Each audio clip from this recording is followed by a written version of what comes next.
मुंबई के कई इलाकों में तेज बारिश हो रही है। मुंबई के बांद्रा, कोरेगांव, अंधेरी में आज सुबह 8 बजे से बारिश हो रही है। बारिश की वजह से सड़कों पर पानी भर गया, जिससे ट्रैफिक की रफ्तार धीमी हो गई। तो वहीं घने बादल छाने से कम विजिबिलिटी की वजह से मुंबई एयरपोर्ट पर भी उड़ानों पर असर पड़ा।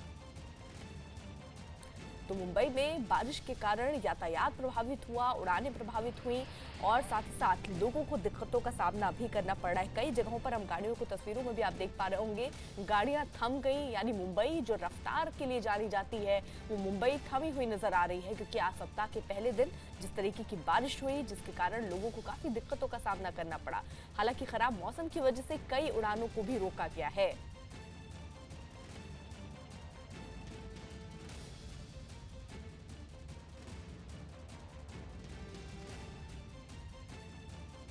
मुंबई में फिर से तेज बारिश शुरू हो चुकी है और आप देख सकते हैं कि मुंबई के गोरेगांव हाईवे का क्या हाल है। ये वेस्टर्न एक्सप्रेस हाईवे है मुंबई का और बारिश होने की वजह से जगह जगह ट्रैफिक लग चुका है। काफ़ी लंबा किलोमीटर लंबा ट्रैफिक लग चुका है और इसकी वजह से जो बताए जा रहे हैं कि एयरपोर्ट ऑपरेशन भी पूरी तरह डिस्टर्ब है। अगर हम देखें कि एयरपोर्ट के जाने वाले जो रास्ते हैं उनके आप ना हालात देख सकते हैं कि ये जो रास्ते हैं वो सीधे बांद्रा, सांता क्रूज, विले पार्ले और साउथ मुंबई की तरफ ये रास्ता जाता है। एयरपोर्ट का भी रास्ता यही है। आप समझ सकते हैं जो लोग एयरपोर्ट के निकल रहे होंगे उन्हें कितनी मुश्किलों का सामना करना पड़ रहा है। और आपको बताना चाहिए कि लो विजिबिलिटी की वजह से एयरपोर्ट का ऑपरेशन पूरी तरह से बंद है। लगभग 9:15 से पूरा ऑपरेशन एयरपोर्ट का बंद है और बताया जा रहा है कि जब तक ये बारिश रुकेगी नहीं, विजिबिलिटी ठीक से नहीं हो पाएगी, उसके बाद ही एयरपोर्ट ऑपरेशन शुरू हो पाएगा। और अभी तक इस पूरे ऑपरेशन बंद होने की वजह से 3 फ्लाइट को डाइवर्ट किया गया है और राहत की बात है कि कोई भी फ्लाइट कैंसिल नहीं की गई है। और बारिश ज़्यादा अभी तेज होना शुरू हो चुकी है, जिसकी वजह से जगह जगह ट्रैफिक लग चुका है। एयरपोर्ट ऑपरेशन पूरी तरह से बंद है और जब तक विजिबिलिटी ये अच्छी नहीं होती तब तक एयरपोर्ट पूरी तरह से बंद रहेगा। मुंबई से विवेक गुप्ता, न्यूज़ 18 इंडिया। अभी क्या कहना है, जब ऊपर वाले हैं बरसेंगे ही, बरसेंगे नहीं तो पिएंगे क्या पानी, बरसेंगे तो ट्रैफिक होगी। अभी क्या कर सकते हैं उसमें। सब जगह ये फ्लोटिंग का चालू ही है और ऊपर से ये ट्रैफिक और बीकेसी बोले सब मेट्रो का वगैरह काम है तो ट्रैफिक जाम होना ही है। उधर जरा भी बारिश गिरे तो बहुत सारा ट्रैफिक रहता है। पर मुंबई में हो रही तेज बारिश से रेल की पटरियों पर पानी भर गया। मुंबई में कांजूर मार्ग रेलवे स्टेशन पर पटरियों पर पानी भर गया, जिससे ट्रेन सेवा पर असर पड़ गया। यानी जिस तरीके से ट्रैक पर आप देख पा रहे होंगे कि पानी ही पानी नजर आ रहा है। ऐसे में कई वहां पर लोग फंसे नजर आए, परेशान नजर आए। यात्री वहां पर जो थे वो काफी परेशान नजर आए। आपको बता दें पटरियों पर ये किस तरीके से पानी भरा है। मुंबई की तस्वीरें, तेज बारिश जिस तरीके से आज सुबह से ही हो रही है, जिसके चलते ये पानी जल भराव। मुंबई में कांजूर मार्ग रेलवे स्टेशन पर पटरियों पर ये पानी भर गया, जिससे ट्रेन सेवा पर असर पड़ा है।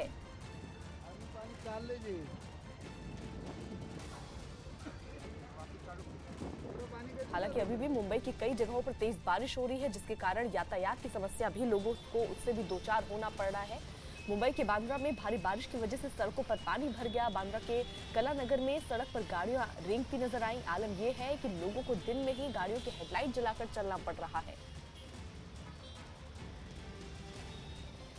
तो जिस तरीके से थोड़ी ही बारिश से किस तरीके की ट्रैफिक की समस्या लोगों के लिए समस्या लेकर आती है, वैसी ही कुछ तस्वीरें मुंबई की आप देखेंगे। गाड़ियां वहां पर रुकी हुई है, फंसी हुई है, क्योंकि तेज बारिश मुंबई में हो रही है, जिसके कारण यातायात और लोग काफी इससे प्रभावित नजर आ रही हैं। वहीं मुंबई के अंधेरी में रुक रुक कर बारिश हो रही है। बारिश से सड़कों पर पानी भर गया, जिससे ट्रैफिक की रफ्तार धीमी हो गई। सड़कों पर गाड़ियां रेंगती दिखाई दे रही हैं, यातायात प्रभावित हुआ है। साथ ही साथ आप देख पाएंगे आधे आधे पहिए गाड़ियों के पानी में डूबे नजर आ रहे हैं। यानी थोड़ी ही बारिश ने किस तरीके के दावों को भी खोल कर रख दिया, जो प्रशासन करती रहती है कि जो नाले हैं उनकी सफाई हो गई है और जल भराव की समस्या से हम नहीं जूझेंगे। लेकिन थोड़ी देर की बारिश किस तरीके की आफत बनकर बरस रही है लोगों के लिए, ये तस्वीरें कुछ वैसा ही बयां करती हुई।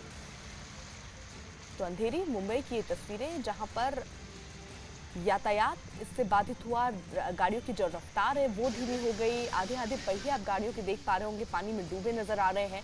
और आज बारिश जिस तरीके की मुंबई में हो रही है, अगर आने वाले दिनों में और बारिश होती है तो स्थिति किस तरीके की बन सकती है, ये अंदाजा भी आप बखूबी लगा सकते हैं। हालांकि सप्ताह का पहला दिन लोग आज दफ्तरों के लिए सुबह से निकल रहे हैं, जिसके कारण आज जाम की स्थिति और बनी, प्लस बारिश, जिसके कारण लोगों को काफी दिक्कतों का सामना करना पड़ा। पानी वहां पर भर गया और लोग धीमी रफ्तार से वहां से निकलने को मजबूर हैं। उधर गुजरात के वापी में लगातार बारिश की वजह से लोगों को दिक्कतें हो रही हैं। भारी बारिश की वजह से दमन गंगा नदी उफान में आ गई है, जिससे आसपास के इलाकों में बाढ़ का खतरा मंडरा रहा है। दमन गंगा नदी में पानी का बहाव भी बहुत तेज है, जिस वजह से लोगों को नदी के पास नहीं जाने की हिदायत जारी की गई है। तो गुजरात वापी की तस्वीरें, नदी किस तरीके की उफान पर है। हालांकि पहले ही चेतावनी दी गई थी, जिसके तहत आसपास के गांवों को बोला गया था एहतियात के तौर पर खाली करा दिया जाए। एक बांध जो इस नदी को रोकने के लिए बना, वो बांध भी पानी के स्तर के बढ़ने के चलते टूट गया, जिसके कारण पानी जो है, ये नदी जो है वो उफान पर है। तो गुजरात की वापी की तस्वीरें, उफान पर दमन गंगा नदी, आसपास के जो इलाके हैं वहां बाढ़ का खतरा मंडरा रहा है, जिसको देखते हुए प्रशासन और एनडीआरएफ की टीमें पूरी तरीके से मुस्तैद नजर आई। गुजरात की वापी से ही हमारे सहयोगी दिवाकर इस वक्त जुड़ चुके हैं। दिवाकर, जरा स्थिति बताइए, क्या बारिश अभी भी वहां पर हो रही है?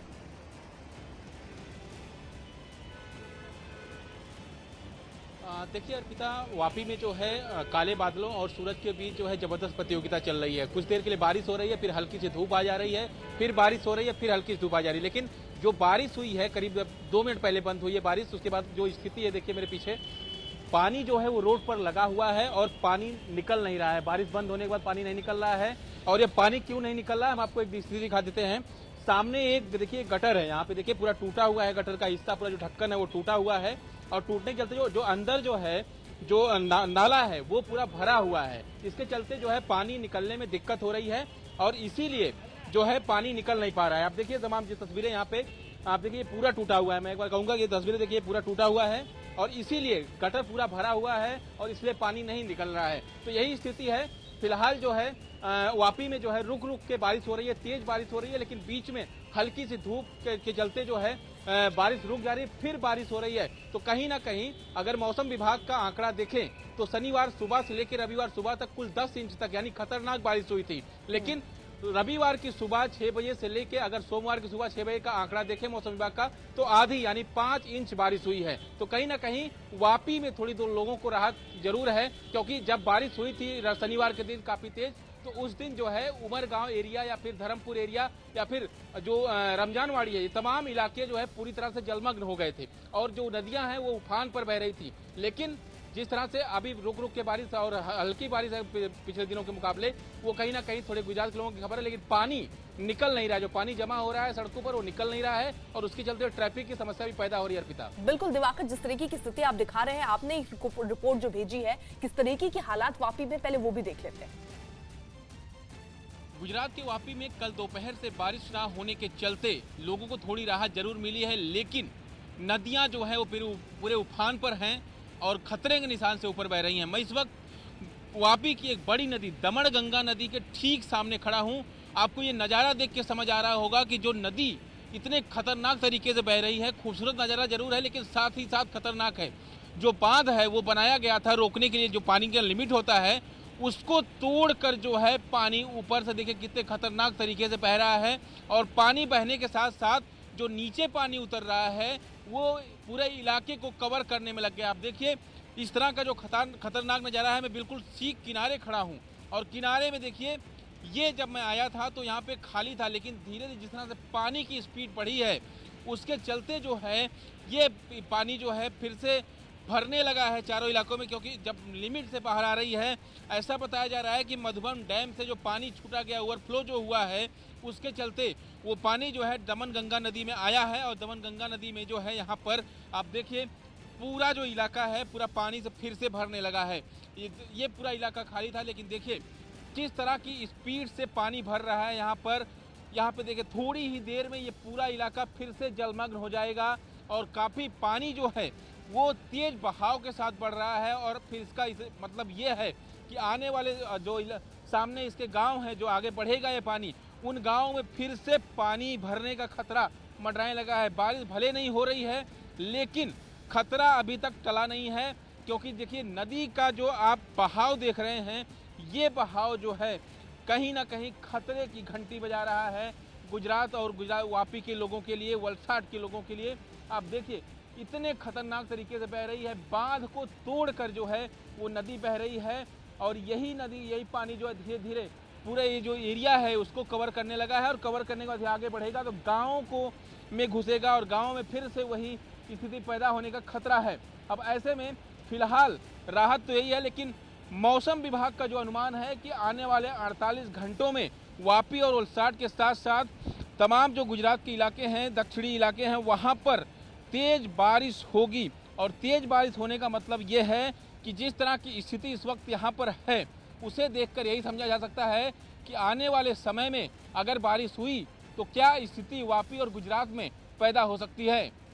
कैमरामैन स्वप्निल के साथ दिवाकर सिंह, न्यूज इंडिया, वापी। दिवाकर, जैसा आप बता रहे हैं कि अभी स्थिति फिलहाल काबू में है, लेकिन अगर 48 घंटे, जैसे मौसम विभाग कह रहा है, 48 घंटे अगर बारिश होती है तो स्थिति बदतर हो सकती है। जो इलाके हैं जो इस उफनती नदी के चपेट में आ सकते हैं, क्या उनको खाली करा लिया गया है? प्रशासन और एनडीआरएफ की टीमें तैयार है?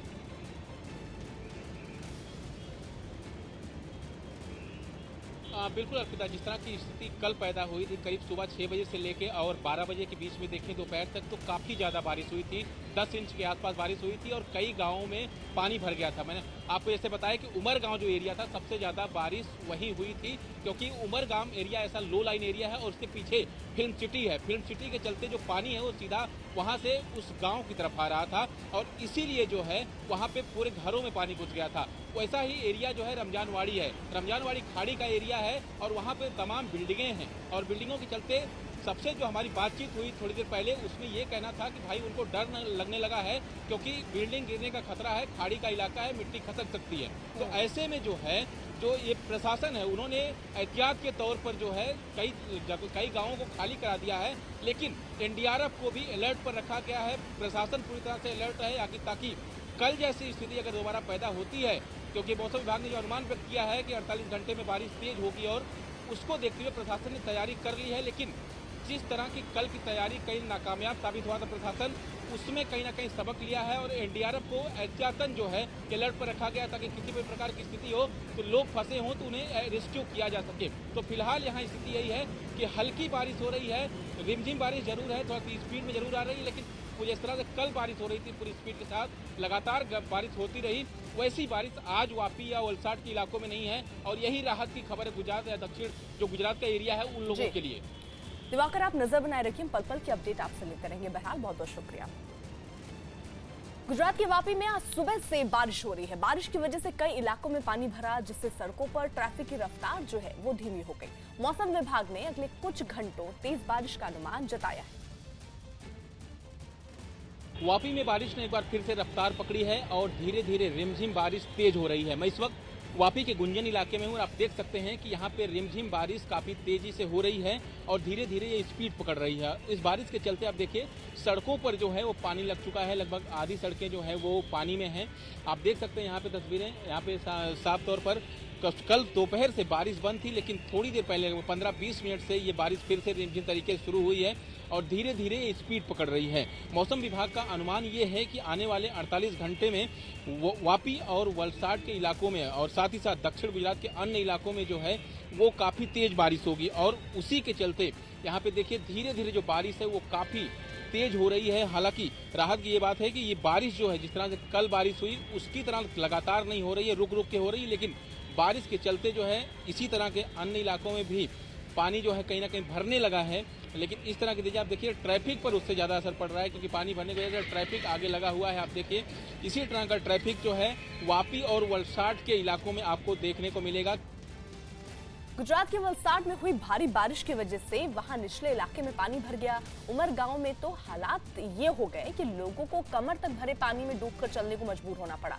कई घंटों तक हुई लगातार बारिश की वजह से मकानों के अंदर भी पानी भर गया, जिसकी वजह से वहां रहने वाले लोगों को भारी परेशानी का सामना करना पड़ा। मकान के अंदर भी पानी ऐसे बह रहा था मानो वहां कोई दरिया बह रहा हो। पूरे इलाके में सिर्फ पानी ही पानी नजर आया। सड़क, मकान सब पानी में डूबे दिखाई दिए।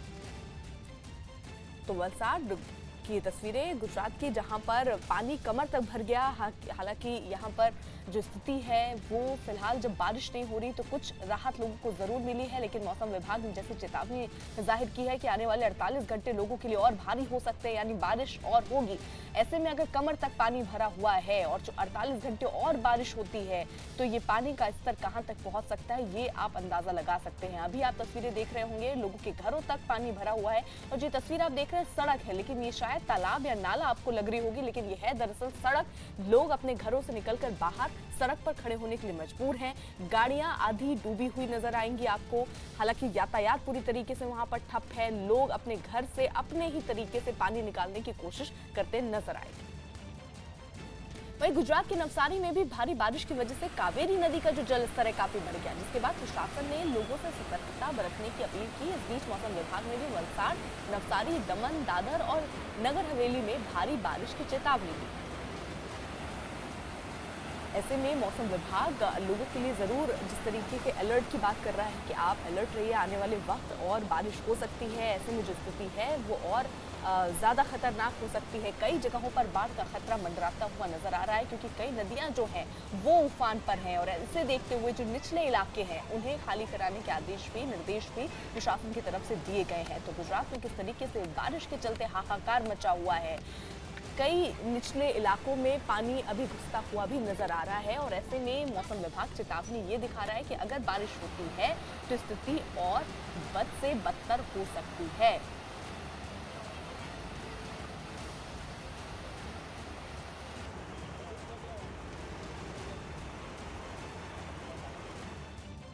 तो दो तस्वीरें गुजरात के नवसारी की और दूसरी तस्वीर जो आप देख रहे हैं गुजरात के वलसाड़ की तस्वीरें आप अलग अलग जगहों की जरूर हैं, लेकिन स्थिति तकरीबन एक जैसी ही दोनों जगह की है। लोगों के घरों तक पानी भरता हुआ नजर आ रहा है, निचले इलाकों में पानी भर गया है, यातायात वहां पर ठप हो गया है और लोग अपने घरों पर रहने को मजबूर हैं। लेकिन वो लोग क्या करें जिस तरीके की तस्वीरें वलसाड़ में है, जिनके घरों में ही पानी घुस गया है, अपने ही तरीके से वो पानी निकासी का प्रबंध कर रहे हैं, पानी निकालते हुए नजर आ रहे हैं। कुछ लोग सड़क पर वहां पर घूमते नजर आ रहे हैं। तो ये तस्वीरें अभी और भयावह हो सकती हैं, क्योंकि मौसम विभाग ने अगले 48 घंटे और भारी बताए हैं।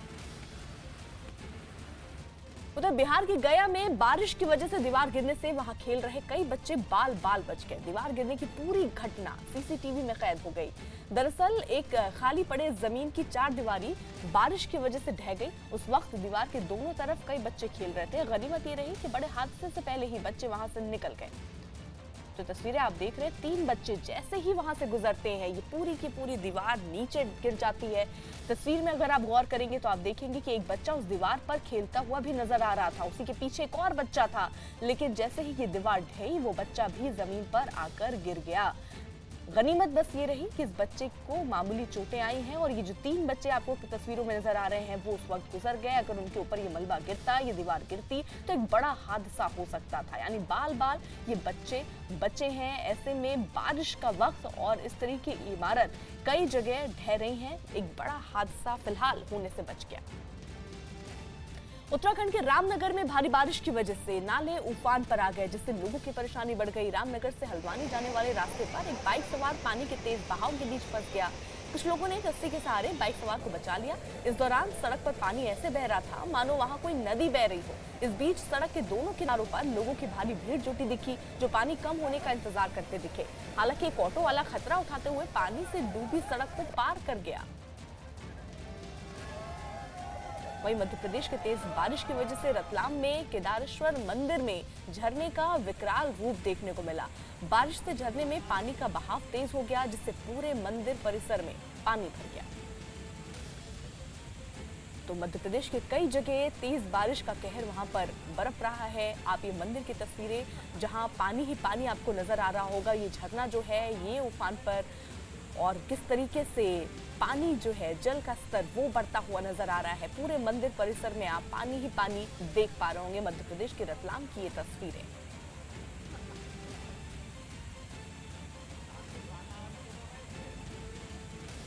तो ये पूरा मंदिर परिसर जो तस्वीरों में आप देख रहे हैं, यहाँ ये झरना जिससे पानी का बहाव और तेज हो गया और ये पूरा मंदिर परिसर जो आप देख रहे हैं वहां पर पानी ही पानी भर गया। जिसके अलग अलग तस्वीरें अलग अलग इलाकों से आ रही हैं, जहां पर इसी तरीके से कहीं नदियां उफान पर हैं तो कहीं झरने जो है वो ज़्यादा तेज बहाव से बह रहे हैं, जिसके कारण लोगों को दिक्कतों का सामना करना पड़ रहा है। ये पूरा मंदिर परिसर है दरअसल, जहां पर पानी ही पानी भर गया है। मध्य प्रदेश की तस्वीरें, मध्य प्रदेश के रतलाम की।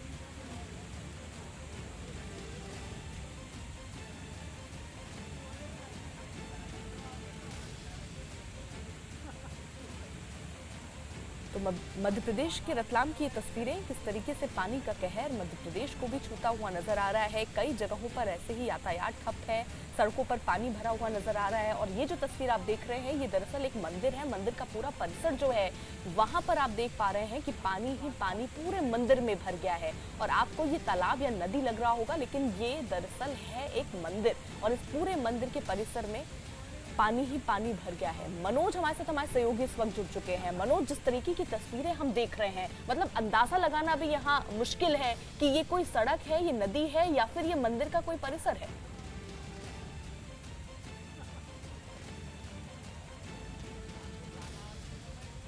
तो मनोज से हम वापस से जुड़ने की कोशिश करेंगे, लेकिन ये तस्वीरें अपने आप में ये बयां कर रही हैं कि किस तरीके के हालात अलग अलग जगहों पर, जहां पर बारिश हो रही है, अलग अलग जगहों से निकलकर सामने आ रही हैं। फिलहाल ये तस्वीरें मध्य प्रदेश के रतलाम की, जहां पर ये मंदिर परिसर पूरा जलमग्न हो गया।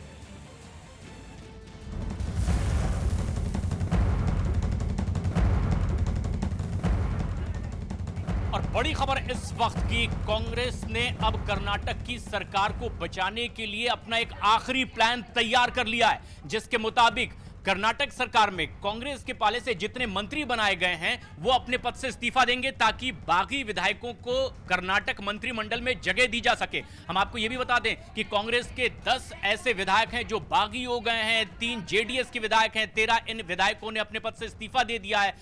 एक और नागेश जो निर्दलीय विधायक थे, मंत्री बनाए गए थे, उन्होंने मंत्री पद से इस्तीफा दे दिया है। लेकिन अब कांग्रेस का ये एक नया और आखिरी फॉर्मूला तैयार हो चुका है कर्नाटक सरकार बचाने के लिए।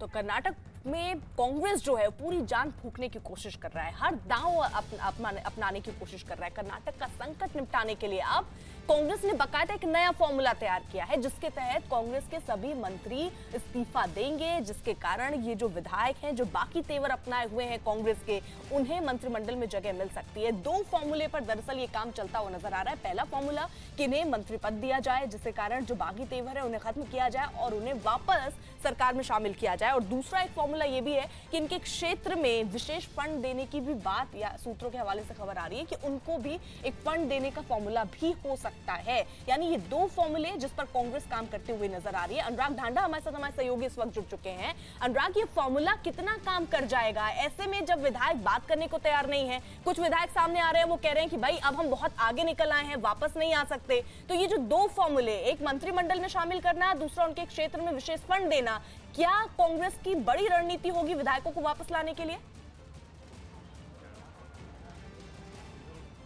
देखिए, बिल्कुल ये बहुत तेज़ी से घटनाक्रम में बदलाव आ रहा है। और हम आपको ये भी बता दें कि कांग्रेस के पास समय अब बहुत कम है, इस लिहाज से क्योंकि कल मीटिंग होनी है विधायक दल की, उसमें ये साफ हो जाएगा कितने विधायक साथ हैं कितने नहीं हैं। आज जब कांग्रेस अपने विधायकों को संभाल रही है तो नागेश, जो कि मंत्री जिनको बनाया गया था, इंडिपेंडेंट एमएलए हैं, उन्होंने रेजिग्नेशन दे दिया है, उन्होंने रिज़ाइन कर दिया है। और यहाँ पर अभी फ़िलहाल डिप्टी सीएम कांग्रेस के जो हैं उनके यहाँ पर तमाम मंत्रियों की बैठक चल रही है, जिसमें ये तय होना है कि कौन से मंत्री हैं जो रेजिग्नेशन देंगे, जिनकी जगह पर कि नए मंत्रियों को या जो नाराज़ विधायक हैं उनको मंत्री बनाया जा सकता है।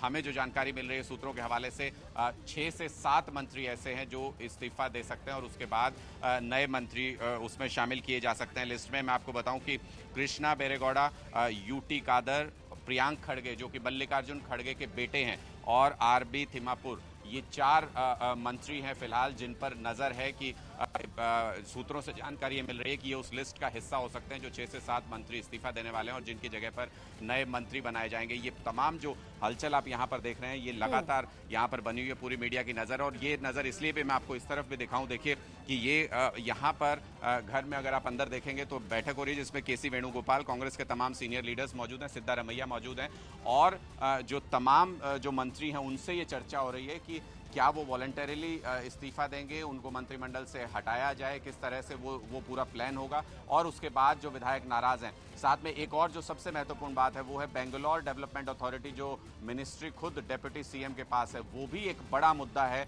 रामालिंगा रेड्डी ग्रुप के साथ जो टसल की वजह बना हुआ है, उस मिनिस्ट्री में भी बदलाव के संकेत, सूत्रों से जो हमें जानकारी मिल रही है वो बदलाव होने वाला है। डेप्यूटी सीएम ये मिनिस्ट्री छोड़ेंगे, जिसके बाद की रामालिंगा रेड्डी ग्रुप मान सकता है, उन्होंने यही शर्त रखी है सबसे बड़ी कि ये मिनिस्ट्री बेंगलोर के किसी नेता के पास होनी चाहिए, जो कि रामालिंगा रेड्डी, जिनका खुद बहुत प्रभुत्व है बेंगलोर में, वो इस मिनिस्ट्री पर दावा कर रहे हैं। तो इस तरीके से कांग्रेस ने अपना एक प्लान जरूर बनाया है, लेकिन वो प्लान खटाई में पड़ता हुआ नजर आ रहा है। जिस तरीके से आज निर्दलीय विधायक जो कि मिनिस्टर थे, उन्होंने अपने इस्तीफे की पेशकश कर दी है, और अब जो एक सपोर्ट था उसमें एक एमएलए और कम होता हुआ नजर आ रहा है, क्योंकि नागेश राजभवन गए हुए हैं। जिसका जिक्र आप कर रहे हैं निर्दलीय विधायक का, इससे पहले कर्नाटक में कुमारस्वामी सरकार का हिस्सा रहे हैं वो, और उन्होंने भी अपने पद से इस्तीफा दे दिया। निर्दलीय विधायक नागेश ने मंत्री पद से इस्तीफा दे दिया, जिसके बाद से अब ये हो रहा है कि किस तरीके से जो मंत्री पद पे थे वो इस्तीफा दे रहे हैं। तो ऐसे में अगर विधायकों को आप मंत्री पद का लालच दे रहे हैं या उनको आप कह रहे हैं कि आप मंत्री पद देंगे, तो क्या विधायक जो रूठे हुए हैं, जो बागी तेवर अपनाए हुए हैं,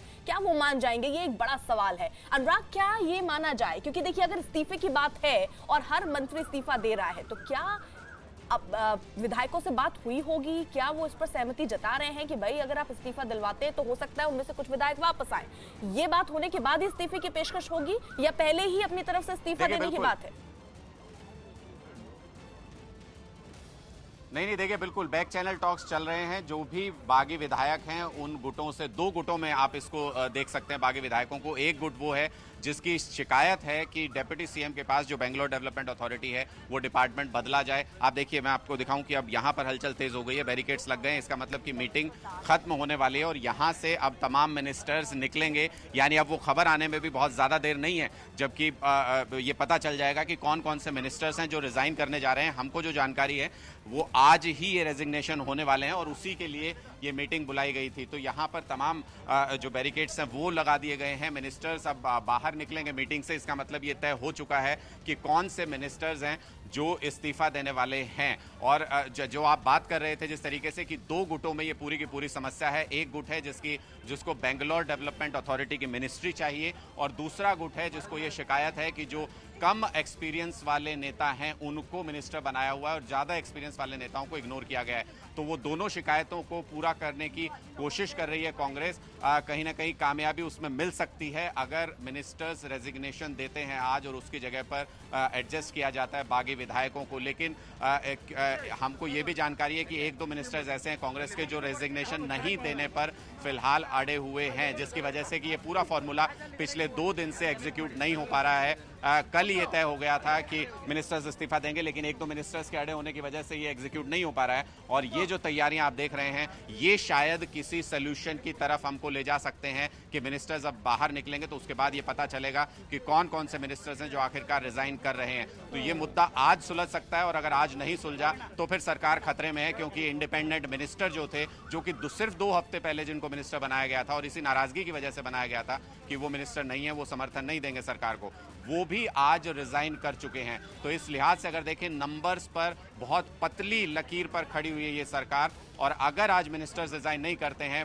विधायकों को नहीं मना लिया जाता है, तो फिर कल का दिन काफी मुश्किल होगा सरकार के लिए। बिल्कुल अनुराग, उस समस्या अभी देखिए और भी बढ़ सकती है, क्योंकि आप एक धड़े को मनाने की कोशिश कर रहे हैं तो दूसरा धड़ा ऐसा भी है जो नाराज हो सकता है। ऐसे में तालमेल बैठाना बहुत जरूरी है। फिलहाल बहुत बहुत शुक्रिया तमाम जानकारी के लिए।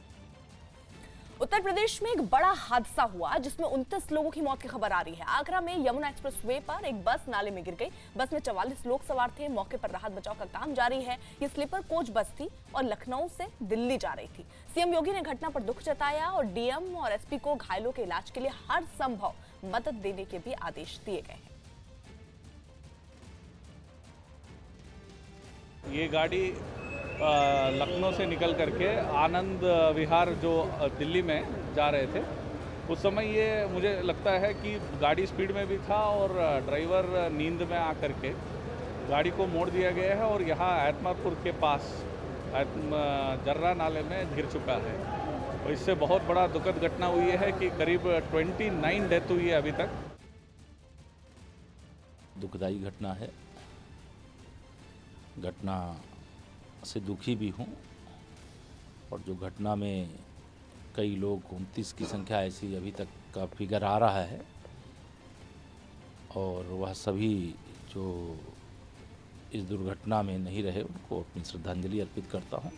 सरकार की ओर से हर संभव पीड़ित परिवारों को सहायता भी, मामले की जांच करा करके कहां से, किस कारण से, कैसे दुर्घटना हो गई इसका भी पता करें। वहीं प्रधानमंत्री नरेंद्र मोदी ने आगरा हादसे पर दुख जताते हुए लिखा कि उत्तर प्रदेश के आगरा में हुए बस हादसे से दुखी हूं। अपनों को खोने वाले परिवारों के साथ संवेदना है। घायलों के जल्द स्वस्थ होने की कामना करता हूं। राज्य सरकार और प्रशासन हर संभव मदद कर रहे हैं। वहीं आगरा हादसे पर गृह मंत्री अमित शाह ने भी ट्वीट किया और दुख जताया। उन्होंने लिखा कि यमुना एक्सप्रेसवे आगरा में हुई सड़क दुर्घटना बहुत ही दुखद है। इस दुर्घटना में दिवंगत हुए लोगों के परिजनों के प्रति अपनी गहरी संवेदना व्यक्त करता हूं और घायलों के शीघ्र ही स्वस्थ होने की प्रार्थना भी करता हूं। मुंबई कांग्रेस अध्यक्ष पद से इस्तीफा देने के बाद मिलिंद देवड़ा अपनी पार्टी के नेताओं के निशाने पर आ गए। कांग्रेस नेता संजय निरुपम ने इशारों में मिलिंद देवड़ा पर हमला बोला और इनके इस्तीफे को ऊपर चढ़ने की सीढ़ी करार दिया। दरअसल मिलिंद देवड़ा ने इस्तीफा देने के बाद महाराष्ट्र में विधानसभा चुनाव होने तक 3 वरिष्ठ नेताओं की कमेटी के पार्टी का कामकाज देखने की मांग की थी। देवड़ा ने पार्टी में स्थायित्व लाने के लिए राष्ट्रीय स्तर पर अपनी भूमिका की उम्मीद जताई। राहुल गांधी ने 2019 के लोकसभा चुनाव से पहले संजय निरुपम की जगह मिलिंद देवड़ा को मुंबई कांग्रेस का अध्यक्ष बनाया था, लेकिन महाराष्ट्र विधानसभा चुनाव से ठीक 3 महीने पहले उन्होंने पद से इस्तीफा दे दिया।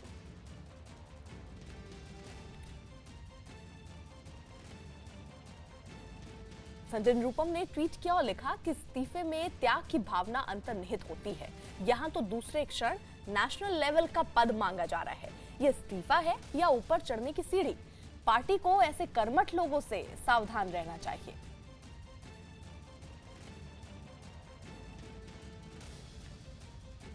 तो एक तरफ मिलिंद देवड़ा का इस्तीफा, जिसके बाद संजय निरुपम अब उन पर निशाना साधते हुए नजर आ रहे हैं और वैसे ही घमासान वाली स्थिति नजर आ रही है। जब उन्हें अध्यक्ष पद सौंपा गया था उस समय भी संजय निरुपम काफी खफा थे इस बात को लेकर। मिलिंद देवड़ा पर कई बार निशाना भी उन्होंने साधा, लेकिन जैसे ही वो अध्यक्ष पद पर चुने गए थे उसके बाद उन्होंने कहा कि वो उनके साथ हैं। लेकिन किस तरीके की साथ और यारी है वो अब देखने को मिल रहा है, क्योंकि संजय निरुपम सीधे ट्विटर के माध्यम से तंज कसते नजर आ रहे हैं। राहुल गांधी जी ने इस्तीफा दिया, लेकिन जवाबदारी सिर्फ उनकी नहीं थी। पूरी पार्टी और कांग्रेस के सभी कार्यकर्ताओं की ऐसी एक अपेक्षा थी कि इस्तीफा बाकी लोगों को भी देना चाहिए। वो रिस्पॉन्सिबिलिटी सबको शेयर करना चाहिए, सबको बांटना चाहिए। ये तो बहुत पहले होना चाहिए था। 4 बरस तक कांग्रेस पार्टी मुंबई में एक बेहद सक्रिय संगठन के तौर पर देखी जाती थी, बल्कि पूरे हिंदुस्तान में अगर 1-2 यूनिट सर्वाधिक सक्रिय थी तो उनमें से एक मुंबई कांग्रेस थी। लेकिन जानबूझ के मेरे खिलाफ एक षड्यंत्र रच करके, मुझे बदनाम करके, मेरे खिलाफ अखबारों में कैंपेन चला करके मुझे परेशान किया गया। कोई बात नहीं, मैंने तब कुछ नहीं बोला था, आपने देखा होगा। मैं चुपचाप पार्टी के फैसले को स्वीकार किया। तो शबाना आजमी के बयान पर केंद्रीय मंत्री गिरिराज सिंह ने पलटवार किया। गिरिराज सिंह ने शबाना आजमी को टुकड़े टुकड़े गैंग और अवार्ड वापसी गैंग की नई नेता बताया। वहीं आरएसएस के इंद्रेश कुमार ने शबाना पर विरोध करने के लिए विरोध का आरोप किया। शबाना ने कहा था, आपको बता दें कि सरकार की आलोचना करने पर उन्हें राष्ट्र विरोधी कहा जाता है। ये हमारा मुल्क है और हमारे मुल्क की अच्छाई के लिए ये जरूरी है कि जो इसमें बुराइयां हैं वो बुराइयां हम बताएं। अगर हम बताएंगे ही नहीं तो उसमें सुधार कैसे लाएंगे? लेकिन एक वातावरण इस तरह का बन रहा है कि अगर आपने कोई भी बुराई लेकर आए, खास तौर से सरकार के खिलाफ, तो आपको एंटी नेशनल फौरन कह दिया जाता है।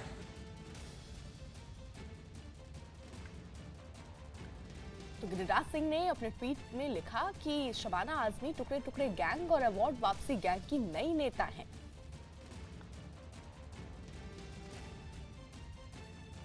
ये उसको रोमांटिक अंदाज में, फिल्मी अंदाज में बोलने की आदत है। इससे बड़ा असत्य कोई नहीं है, इससे बड़ा गलत कोई नहीं है। और इसलिए उनको क्या लगता है कि उन्होंने विरोध के लिए विरोध करना और ये आदत बना ली है। और वो सोचती हैं कि वो भारत तेरे टुकड़े होंगे हजार। शबाना आजमी ने इसका विरोध क्यों नहीं किया? देश के अंदर कश्मीर में लोग मर रहे हैं, उसके खिलाफ क्यों नहीं बोलने के लिए गई? जब इस देश के अंदर और बंगाल के अंदर, केरल के अंदर हत्याएं हो रही हैं, उस पर चुप्पी क्यों?